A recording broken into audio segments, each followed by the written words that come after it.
Assalamualaikum warahmatullahi wabarakatuh. Kami dari kelompok 6 akan membahas mengenai topik data dalam statistika. Anggota kami berempat, yakni saya Nurul Sofiana, Faiz Nurul Khadiso, Amelia Nurrohma, dan Sabrina. Kami akan membahas apa itu data serta berbagai jenisnya. Tanpa menunggu lebih lama, mari kita mulai. Oke, yang pertama mari kita mengenal apa itu data. Jadi, data merupakan suatu keterangan atau informasi berbentuk angka atau berbentuk kategori yang merupakan hasil dari pengamatan, perhitungan, dan pengukuran dari suatu variabel yang menggambarkan masalah. Nah, data itu merupakan kumpulan informasi atau keterangan yang terstruktur atau tidak terstruktur. Maksudnya adalah bahwa data bisa berupa kumpulan informasi yang tersusun dengan rapi dan mudah dipahami, terstruktur, seperti data dalam tabel atau grafik. Namun, data juga bisa berupa kumpulan informasi yang tidak tersusun dengan rapi dan sulit dipahami, tidak terstruktur. Contohnya seperti catatan harian atau hasil dari wawancara yang belum diorganisir secara sistematis. Data ini dapat diwakili dalam bentuk angka atau kategori seperti jumlah siswa di kelas atau suhu di luar ruangan. Informasi ini bisa diperoleh melalui berbagai cara seperti pengamatan, perhitungan, atau pengukuran dari variabel yang relevan. Dalam konteks pengumpulan data, penggunaan metode yang tepat sangat penting untuk memastikan keakuratan dan keandalan data yang diperoleh. Data juga dapat diperoleh dari berbagai sumber, termasuk survei, eksperimen, observasi, atau rekaman historis. Kualitas data sangat bergantung pada kecocokan antara metode pengumpulan data dengan tujuan penelitian atau analisis yang ingin dicapai. Selain itu, penting untuk mempertimbangkan aspek etika dan privasi dalam pengumpulan data untuk memastikan bahwa data tersebut diperoleh dengan cara yang etis dan sesuai dengan standar yang berlaku. Setelah data diperoleh, langkah selanjutnya adalah mengelompokkan dan menganalisis data tersebut untuk mengidentifikasi pola, tren, atau hubungan yang ada di dalamnya. Misalnya, kita bisa melihat apakah ada perubahan jumlah siswa di kelas dari waktu ke waktu.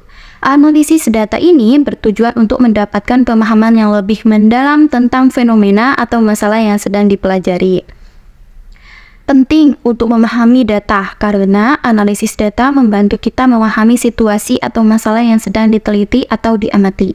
Dengan pemahaman yang baik tentang data, kita dapat mengambil keputusan yang lebih baik dalam berbagai konteks, mulai dari pengambilan keputusan bisnis hingga perencanaan strategis dalam berbagai bidang pendidikan, kesehatan, dan teknologi.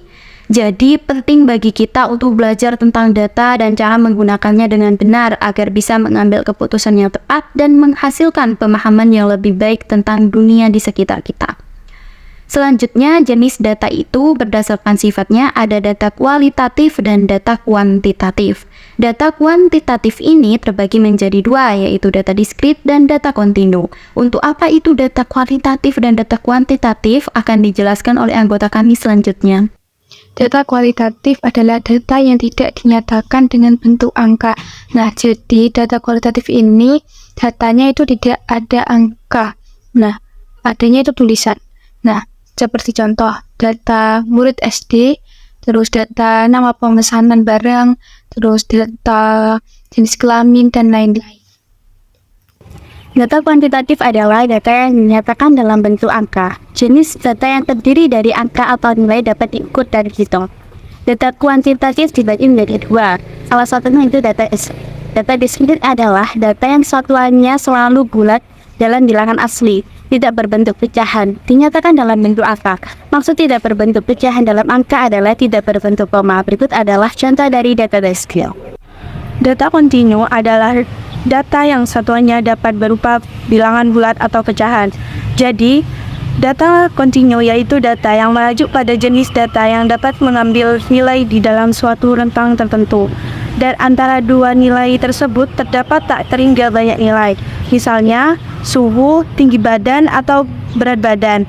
Data ini dapat diukur dengan tingkat presisi yang tinggi, seringkali menghasilkan nilai pecahan atau desimal, sebagai lawan dari data diskrit yang hanya dapat mengambil nilai-nilai tertentu. Data kontinu mencakup rentang yang bersifat kontinu. Berikut adalah contoh dari data kontinu. Demikianlah presentasi dari kami. Kami berharap informasi ini dapat bermanfaat bagi kita semua. Mohon maaf jika ada kesalahan. Terima kasih. Wassalamualaikum warahmatullahi wabarakatuh.